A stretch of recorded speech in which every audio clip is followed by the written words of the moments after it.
इस कहानी के लेखक है विजेंद्र कुमार कर्ण। गांव में लोग जल्दी जागते हैं तो जल्दी सो भी जाते हैं। पहाड़ों की तराई में बसा बिहार का ये गांव भी आम गांव की तरह ही था। हालांकि अब कई गांव भी आधुनिक होने लगे हैं, लेकिन बिहार का ये गांव अभी भी पिछड़ा था। अमावस्या के दूसरे दिन की बात है। गांव के लिए आज की सुबह आम सुबह की तरह ही थी। बुनाई का समय था तो ज्यादातर किसान अपने खेतों पर ही थे। कुछ औरतें भी गीत गाते हुए धरती के सीने में बीज बो रही थी।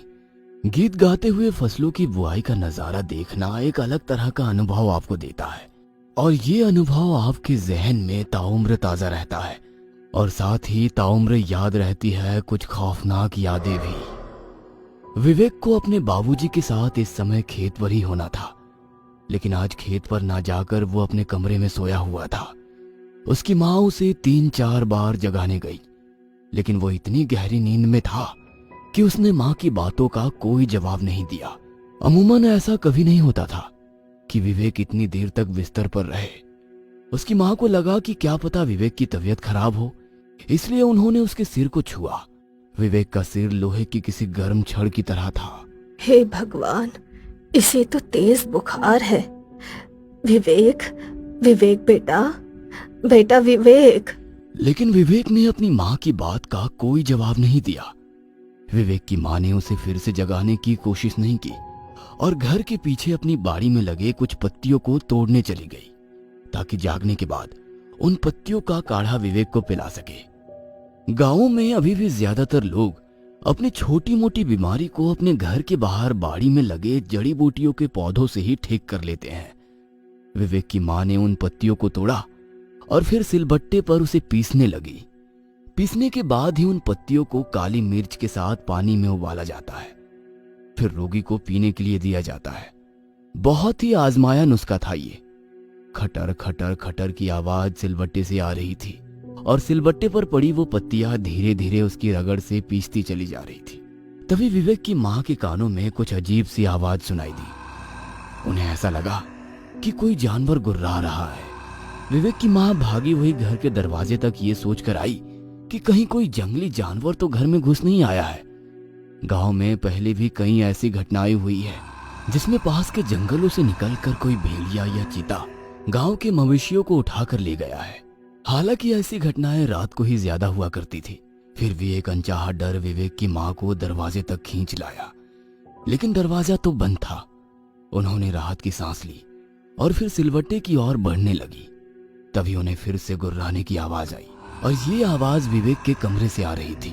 फिर से एक अनचाहे भय ने उन्हें घेर लिया और पल में ही ना जाने कितनी बातें उनके जहन में आ गई, और वो भागती हुई विवेक के कमरे की ओर गई। लेकिन जैसे ही वो विवेक के कमरे में गई, उनकी चीख निकल गई। विवेक की आंखें बिल्कुल चढ़ी हुई थी, उनका रंग सुर्ख लाल था और विवेक किसी जानवर की तरह गुर्रा रहा था। क्या हुआ बेटा, क्या हुआ? विवेक ने अपनी माँ की बातों का कोई जवाब नहीं दिया, उल्टा उन्हें अजीब सी नजरों से घूरने लगा और कहा, मांस, मांस खाना है, मुझे मांस खाना है। विवेक का पूरा परिवार शाकाहारी था। बचपन से लेकर आज तक उसने मांस खाना तो दूर, उसकी तरफ देखा भी नहीं था। इसलिए उसके मुंह से ऐसी बात सुनकर विवेक की माँ को बहुत आश्चर्य हुआ। उसने एक बार फिर से अपने बेटे से पूछा कि क्या हुआ है, लेकिन उसने इस बार अपनी माँ को अजीब नजरों से घूर कर देखा और उसे जोर का धक्का मार दिया। उसकी माँ दूर जा गिरी। विवेक अब भी अपनी वही रट लगाए हुए था, मांस खाना है, मुझे मांस खाना है। अचानक विवेक ने जो किया उसे देखकर विवेक की माँ भागती हुई विवेक के पिता के पास खेत में गई। मांस मांस चिल्लाते हुए विवेक ने अपने जांघ पर अपनी दांतों को गड़ा दिया और जांघ के मांस को अपनी दांतों से खींचने लगा। कुछ देर बाद उसके जांघ का एक बड़ा सा टुकड़ा उसके मुंह में था और वो उसे चबा रहा था। विवेक के पिता ने जब ये बात सुनी तो वे भागते हुए अपने घर की ओर आए, और जब वो घर पहुंचे तो वहां पर एक अजीब सी मनहूसियत का उन्हें आभास हुआ। उनकी दिल की धड़कनें इतनी जोर जोर से धड़कने लगी कि ऐसा लगा कहीं दिल ही बाहर ना आ जाए। विवेक अपने कमरे में मरा पड़ा था। उसके शरीर पर कई सारी चींटियां रेंग रही थी। विवेक की जांघ से अब भी खून बह रहा था और उसके जांघ का वो हिस्सा बड़ा ही भयानक लग रहा था, जहां का मांस नोचा हुआ था। कहते हैं दुनिया के तमाम बोझों में से सबसे बड़ा बोझ होता है किसी बाप के कंधे पर उसकी बेटे की अर्थी का बोझ। राम नाम सत्य है, राम नाम सत्य है। आवाज के साथ जब विवेक की अर्थी गंगा किनारे जा रही थी तो पूरे गांव के लोगों की आंखें गिली थी। गंगा किनारे जब विवेक का मृत शरीर आग के लपटों में खाक हो रहा था और उसका शरीर फिर से पंच तत्वों में मिलने वाला था, उसी समय वहीं दूर बैठे विवेक के दो पक्के दोस्त बनवारी और राजेश की आंखों में कल रात का दृश्य बार बार घूम रहा था। ऑर्केस्ट्रा के गाने और उस गाने पर स्टेज पर नाचती हुई डांसर के सामने खड़ी भीड़ बौराई हुई थी। विवेक, बनवारी और राजेश ने कभी ऑर्केस्ट्रा नहीं देखा था, केवल उसके बारे में सुना था, इसलिए वे तीनों भी उस ऑर्केस्ट्रा में पूरी जान लगाकर शोर मचा रहे थे। लेकिन उन तीनों को एक डर ये भी था कि उनके घर वालों को उनके ऑर्केस्ट्रा देखने की बात पता लगी तो उनकी जम के मरम्मत भी हो सकती है। इसलिए उन्होंने किसी को भी पास के गांव में हो रहे ऑर्केस्ट्रा के बारे में नहीं बताया था। रात के लगभग 2 बजे संगीत का शोर थमा और वे सभी अपने गांव की ओर लौटने लगे। अमावस्या होने के कारण अंधेरा काफी घना था। राजेश के पास एक मोबाइल थी, उसी की रोशनी में वे आगे बढ़ रहे थे। रात में सांप बिच्छू के निकलने का डर भी बना रहता है, इसलिए वो धीरे धीरे और बहुत ही सावधानी से खेत की पागडंडी के बीच से गुजर रहे थे। एगो बात बोले बनवारी, आज हमारा गधा का जन्म छूट गया। आज हमने भी ऑर्केस्ट्रा देख लिया रे।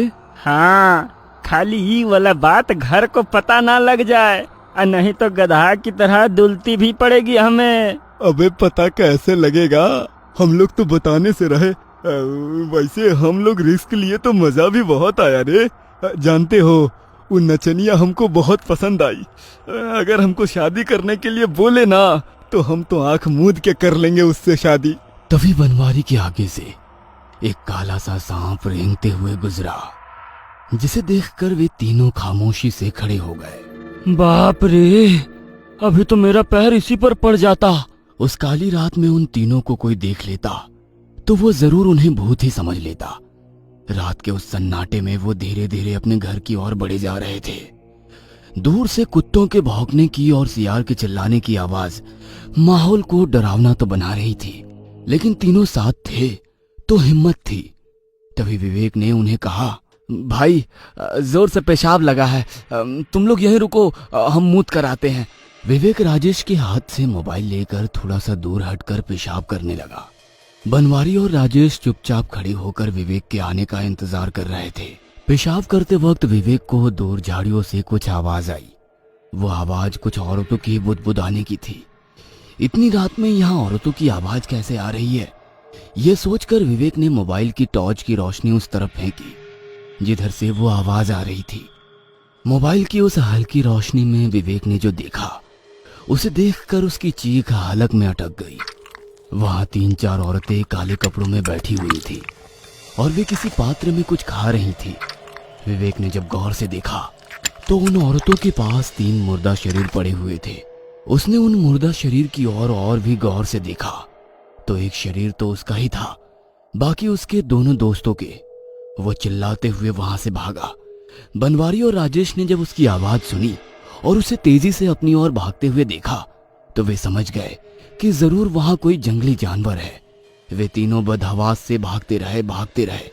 रात का सन्नाटा अब सन्नाटा नहीं रहा, वो तो उनके पैरों की आवाज और लुहार की धौंकने की तरह चलती उनकी सांसों की तरह हो गया था।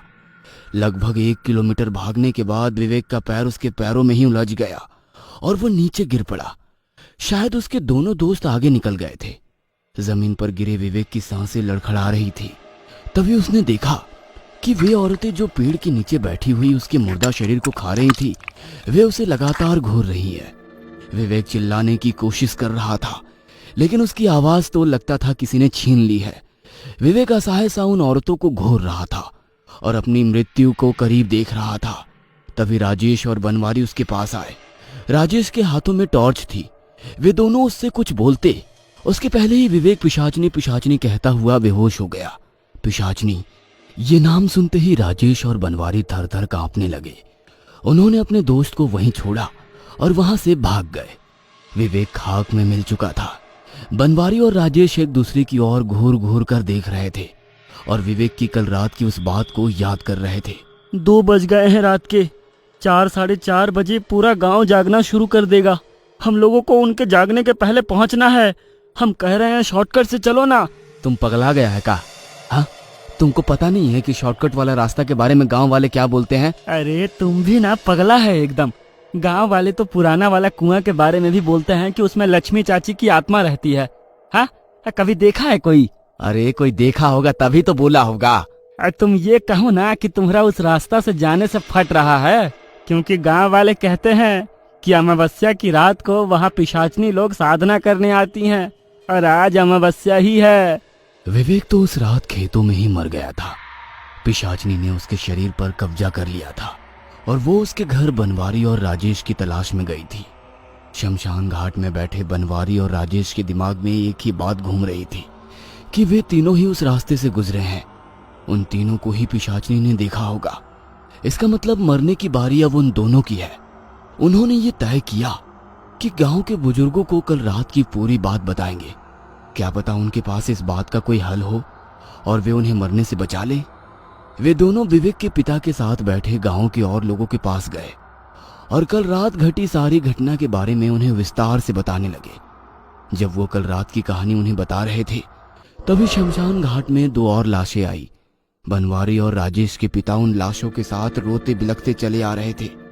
राम नाम सत्य है, राम नाम सत्य है की आवाज चारों ओर गूंज रही थी।